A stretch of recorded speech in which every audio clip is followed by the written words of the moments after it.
Husband episode 21.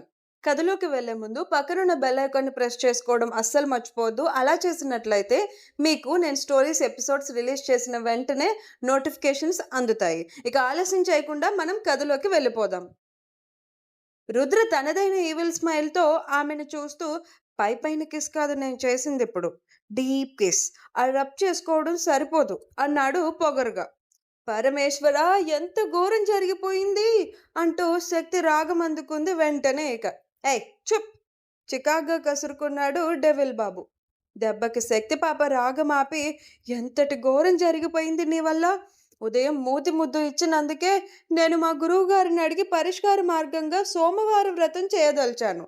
వ్రతం కోసం మన్ను తీసుకెళ్దామని వస్తే నా చేత మరో పాపం చేయించావు నువ్వు. పరమేశ్వరా, ఈ పరమజ్యోతి మనిషి నన్ను మాయ చేసి నా చేత మరోమారు తప్పు చేయించాడు కదయ్యా. ఇప్పుడు దీనికి పరిహారం ఏం చేయాలి నేను అంటూ తల పట్టుకుంది శక్తి పాప. ఆమె గోలను విసుగ్గా రుద్ర చూస్తుంటే, రుద్రని పరమజ్యోతి మనిషి అంటూ కళ్ళల్లో చక్రాలంటూ రీసెంట్ టైమ్స్లో బాగా క్లిక్ అయిన ఓ రీల్ని రియల్గా కళ్ళ ముందు శక్తి చూపిస్తుంటే ఆ సద్కి నవ్వు అస్సలు ఆగడం లేదు. Rudra, instead of saying I love you ప్రస్తుతం అమ్మాయిలు అబ్బాయిలకి ఇలానే చెప్తున్నారట.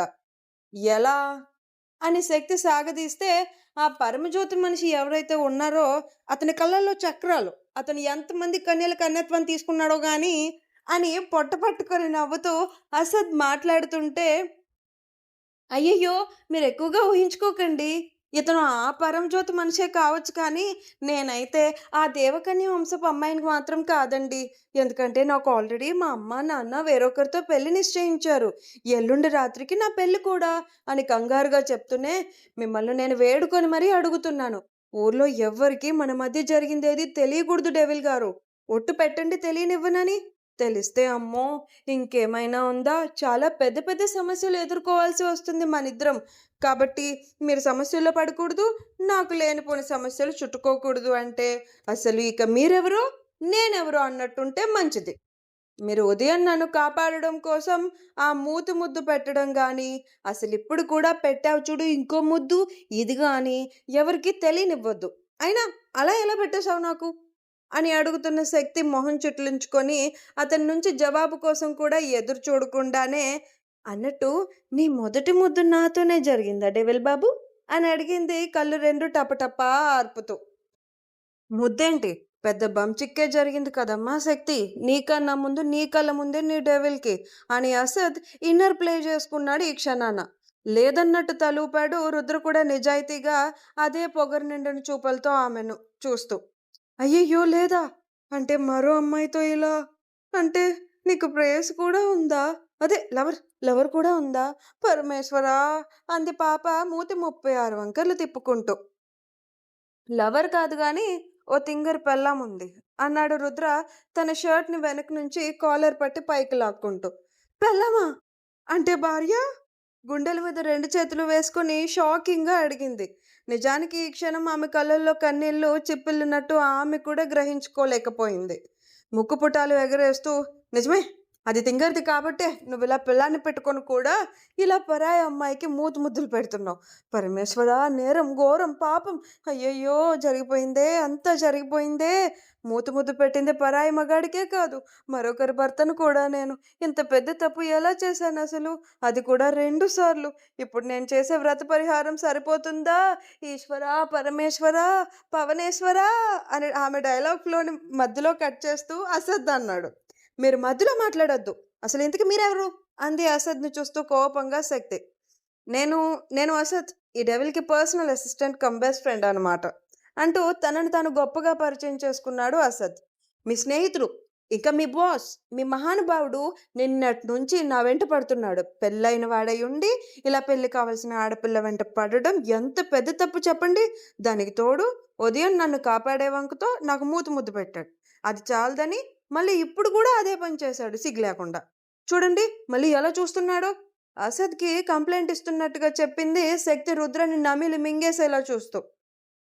దీనికి చిప్పు దొబ్బింది కానీ అదే తింగర్తనం ఉంది ఇంకా అనుకున్నాడు రుద్రం మనసులో. అయ్యయ్యో చాలా పెద్ద తప్పే జరిగిపోయింది అలా అయితే అన్నాడు అసద్ వస్తున్న నవ్వుని ఆపుకుంటూ. కదా, ఇంత పెద్ద తప్పు జరిగిపోయింది. నేనైతే పరిహారం చేసేసుకుంటున్నాను. ఇప్పుడు మీ స్నేహితుడిని కూడా చేసుకోమని చెప్పండి. మా గురువుగారు నాకైతే సోమవారం వ్రతం చేసుకోమని చెప్పారు. అసలు ఈ తప్పు జరిగింది తన వల్లే కదా! అంటే తను కూడా ఇదే పరిహారం చేస్తే సరిపోతుంది. చక్కగా, బుద్ధిగా, నిష్టగా ఆ పరమేశ్వరుడికి సోమవారం వ్రతం చేసుకోమనండి మీ ఫ్రెండ్‌ని బాస్‌ని అని తనే స్వయంగా రుద్ర చేసింది పెద్ద పాపమని డిక్లేర్ చేసేసి పరిహార మార్గాన్ని కూడా చెప్పేసింది శక్తి పాప. ఇప్పుడు ఈ గోలంతా ఏంటి? అని విసుగ్గా అన్నాడు రుద్ర. గోల కాదు ఘోరం. ఘోరమైన తప్పు చేశావు నువ్వు. నీ భార్యకు అన్యాయం చేశావయ్యా. నాకు మూతు ముద్దు పెట్టి. అది కూడా 2 సార్లు. అంటూ తన 2 వేళ్లను రుద్ర కళ్ళల్లో పొడిచేసేంత దగ్గరికి తీసుకెళ్లి చూపించింది శక్తి. జరిగిన యాక్సిడెంట్‌తో దీని చెల్లికి పిచ్చి తగ్గింది. దీనికి తగులుకుంది ఆ పిచ్చి కాస్త. కన్ఫర్మ్ అని అనుకుంటూ నడుం మీద చేతులు వేసుకొని నిట్టూర్చాడు డెవిల్ బాబు. ఇప్పుడేం చేయాలైతే నేను? అన్నాడు అంత విసుగులో కూడా ఓపిక, సహనాన్ని కొని తెచ్చుకుంటూ రుద్రబాబు. ఏం చేయడమేంటి? నా మాట విని నువ్వు కూడా నాతో పాటు సోమవారం వ్రతం చేసుకో. చేస్తే? అన్నాడు శక్తి మాటకు రుద్ర. నువ్వు చేసిన తప్పుకి పరిహారం చెప్తున్నానయ్యా నేను. చేస్తే ఏంటి చేస్తే? ఈ పరిహారం చేసుకోకపోతే నీకు పాపం తగులుతుంది. ఆ పరమేశ్వరుడు నీకు ఘోరమైన శిక్ష విధిస్తాడు. కళ్ళు పెద్దవి చేసి మరీ చెప్పింది శక్తి. సరే అయితే చేస్తాను. కానీ నాకు నువ్వు చెప్పే ఆ వ్రతం ఎలా చేయాలో తెలీదు అన్నాడు రుద్ర ఏదో ఆలోచిస్తూ. నాకు తెలుసు కదా! నేను చెప్తా నీకు ఎలా చేయాలో. చెప్పినా కూడా చేయడం రాదు. నాకెవరైనా దగ్గరుండి చేయించాలి అన్నాడు కావాలని డెవిల్ బాబు. చెప్పినా చేయడం రాదు అంటే ఎలా? పోనీ నేను కూడా వ్రతం చేయను కదా ఇప్పుడు. నేనే చేయిస్తాను నీతో. నాతో పాటు కలిసి వ్రతం చేద్దువు సరేనా? అని అడిగింది శక్తి పాప నవ్వు మొహంతో. ఆ వ్రతం ఏదో చేసేకి ముందు నాకొక స్ట్రాంగ్ కాఫీ పెట్టు అని ఆర్డర్ వేశాడు డెవిల్ బాబు. ఇదిగో పెళ్ళానికి పెట్టినట్టు మూతి ముద్దు పెట్టావు. ఇప్పుడు చేసిన ఆ తప్పుకు పరిహారం కోసం తిప్పలు పడుతూ కూడా మళ్ళీ అదే తప్పు చేస్తున్నావు. ఏదో పెళ్ళానికి ఆర్డర్ వేసినట్టు కాఫీ పెట్టమని ఆర్డర్ వేస్తున్నావేంటయ్యా? అసలేంటి నీ అజమాయిషీ నా మీద? అంది నడుం మీద చేతులు వేసుకొని శక్తి. రుద్రకి మాత్రమే కాదు అసత్కి కూడా ఇప్పుడు శక్తిని చూస్తుంటే ఒక్కటే అనిపిస్తుంది. ఆమె జ్ఞాపకాల్లో తాము చెరిగిపోయినా తమతో కలిసి చేసే అల్లరి మాత్రం ఆమె మనసును విడి ఎక్కడికి పోలేదని. నువ్వు కాఫీ పెడితే ఆ పుట్టమన్నేదో తీసుకెళ్లొచ్చు నా దగ్గర నుంచే అని బంపర్ ఆఫర్ ఇచ్చినట్టుగా ఆఫర్ ఇచ్చాడు మన డెవిల్ బాబు పాపకి. ఆహా, నువ్వేదో పెద్ద నన్ను ఉద్ధరిస్తున్నట్టు చెప్తున్నావేంటయ్యా? ఇప్పుడు నీ భార్యను మోసం చేసి నాకు మూతు ముద్దు పెట్టిన నువ్వు కూడా పరిహారం చేసుకుంటున్నావు కదా! అంటే పుట్టమన్న అవసరం నీకు కూడా ఉంది. నీ చేత వ్రతం నేను చేయించాలంటే నా అవసరం నీకు కూడా ఉంది. కాబట్టి ఈ అహంకారం, పొగరు, గీర నా దగ్గర చెల్లవు. బ్రతిమాలుకో నన్ను. అప్పుడు నేను నా చేతి అమృతం లాంటి కాఫీ నీకు పెట్టిస్తాను అంది ఈసారి శక్తి బడాయిలిపోతూ. వీళ్ళిద్దరూ ఏమో గాని మొత్తానికి వీళ్ళిద్దరిని చూస్తున్న అసద్‌కి ఇదేదో మలయాళం మూవీ చూస్తున్నట్టుగా అనిపిస్తుంది. అంతా అర్థమైనట్టే ఉంది, అర్థం కానట్టు ఉంది నాకు అనుకున్నాడు. జరుగుతున్న సిట్యుయేషన్ తెలుస్తుంది గానీ, జరగబోయేదేంటో తెలియడం లేదు. జరగాల్సిందేంటో ఒక క్లారిటీ ఉంది. అది జరిగేలా ఏం జరుగుతుందో కనీసం ఊహకు కూడా అందడం లేదు అతనికి. బిత్తర చూపులు చూస్తూ వీళ్ళిద్దరి మధ్యలో నుంచి నేను వెళ్ళిపోతే బెటర్. లేదంటే హీటెక్కిన బుర్రని కూల్ చేసుకోవడానికి ఈసారి కాఫీ కాదు, బీర్ అవసరమయ్యేలా ఉంది. ఇంత పొద్దునే బీర్ అంటే అది జరిగే పని కాదు గానీ అనుకుంటూ ఇంకొక్క క్షణం కూడా ఆలస్యం చేయకుండా అక్కడి నుంచి పక్కకు వెళ్ళిపోయాడు దెబ్బకి. బ్రతిమాలు కొమ్మని ఆమె అడగడమే దవడ బిగించి ఎడమ కనుబొమ్మని ఎత్తి చూశాడు రుద్ర శక్తి పాపని. ఏంటి అలా చూస్తున్నావు? నీకు నా అవసరం ఇప్పుడుంది కదా డెవిల్. నీ చేత నేను వ్రతం చేయించాలి. అలా చేయించాలంటే నువ్వు ఖచ్చితంగా నన్ను బ్రతిమాలుకోవాలి. లేదంటే అస్సలు చేయించను నేను నీతో వ్రతం. చూసుకో మరి. ఇలా పరాయి ఆడపిల్లకి మూతి ముద్దు పెట్టి నీ భార్యను మోసం చేసిన ఆ పాపం నిన్ను వదలదయ్యా. వెంటాడుతుంది జన్మ జన్మలకి. తర్వాత నీ ఇష్టం. ఏదో పెద్ద బెదిరించేస్తూ శక్తి కావాలని వెనక్కి తిరిగి వెళ్ళిపోవాలని చూస్తూ ఓరగా సైడ్ అయితో రుద్రని చూస్తుంది భుజం మీదుగా తల తిప్పి. ప్యాంట్ పాకెట్స్‌లో హ్యాండ్స్ 2 పెట్టుకొని ఏ మాత్రం తగ్గని పొగరు నిండిన చూపులతో నుంచున్న చోటే ఉన్నాడు రుద్ర. ఎందుకు నువ్వు నన్ను బ్రతిమాలుకోవో నేను చూస్తాను డెవిల్ అనుకుంటూ గుమ్మం వరకు వెళ్ళిపోతూ ఎక్కడా మన్నుకు దొరకదా ఏంటిప్పుడు నాకు? పరిహారం నాకు మాత్రమేనా ఏంటి? అని సాగదీసింది శక్తి పాప. ఆమె సాగదీతలు వింటూ కూడా కదలని విగ్రహంలా నోరు మెదపకుండా అక్కడే నిల్చున్నాడు రుద్ర. అడుగు బయటకు పెట్టలేకపోతుంది శక్తి. ఎందుకో తనకే తెలియడం లేదు. అర్థం కాని పంతం అతని మీద వచ్చేస్తుంటే, ఇదిగో డెవిల్ బాబు! నీ మంచి కోసమే చెప్తున్నాను. పరిహారం చేసుకోవాలయ్యా నువ్వు. చేసుకోకపోతే చాలా పెద్ద శిక్ష పడుతుంది నీకు" అని మళ్ళీ బెదిరించింది.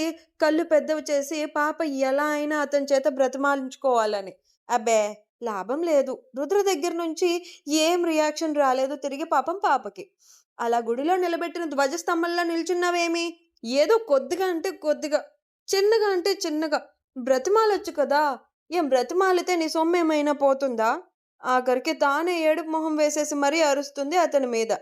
బ్రతిమాలమని అడగడానికి కూడా తానే బ్రతిమాలుకుంటున్న ఆమెను వస్తున్న నవ్వుని పెదవంచునే దాసేస్తూ అలానే చూస్తున్నాడు రుద్ర శక్తి కళ్ళల్లోకి.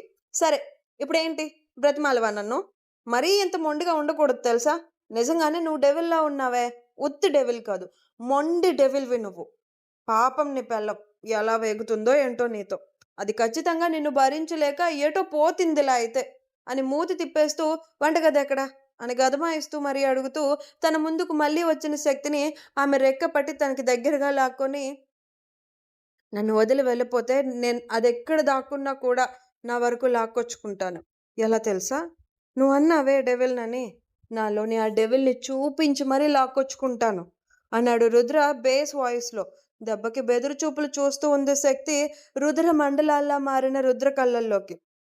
విసురుగా నెట్టినట్టే ఆమెను అవతలికి నెట్టేసి, "అదే కిచెన్. జాओ, जाकर कॉफ़ी लेके आओ मेरे लिए" అని ఆర్డర్ వేసి రుద్రబాబు తన రూమ్‌లోకి వెళ్ళిపోతే, ఇంతవరకు తను విన్నదే లేని అతని భాష అర్థమైనట్టే బుద్ధిగా కిచెన్‌లోకి వెళ్ళి రుద్ర కోసం కాఫీ సిద్ధం చేయడానికి అన్నీ చూసుకోవడం మొదలుపెట్టింది శక్తి. ఇప్పుడు గతం.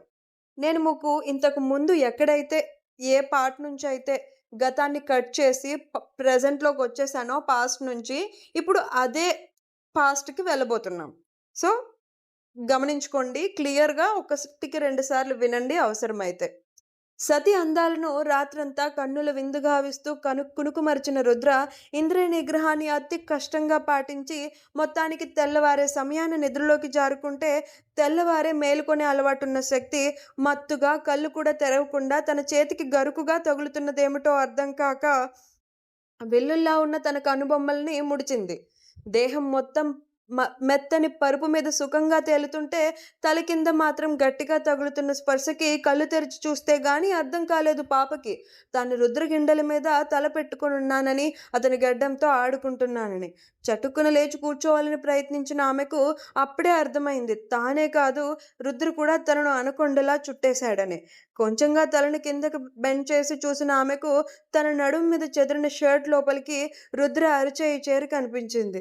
దెబ్బకి గొంతు తడారిపోతున్నట్టయిపోతుంటే అప్పుడే గమనించుకుంది పాప తన కాళ్ళు అతని కాళ్ళను అనకొండలా చుట్టేశాయని.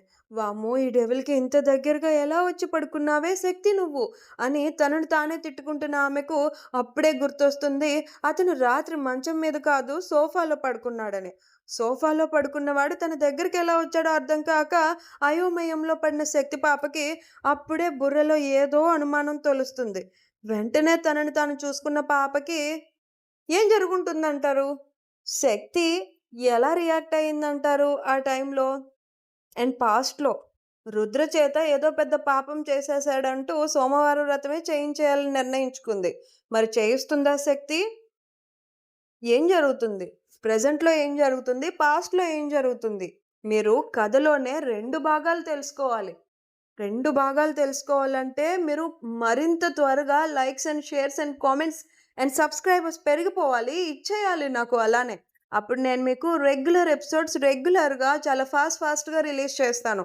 ఫాస్ట్‌గా అన్నానని మరీ ఎక్కువ ఎక్స్‌పెక్ట్ చేయకండి. రోజుకి డెవిల్ అయితే 2 ఎపిసోడ్స్ మాత్రమే ఇవ్వగలను.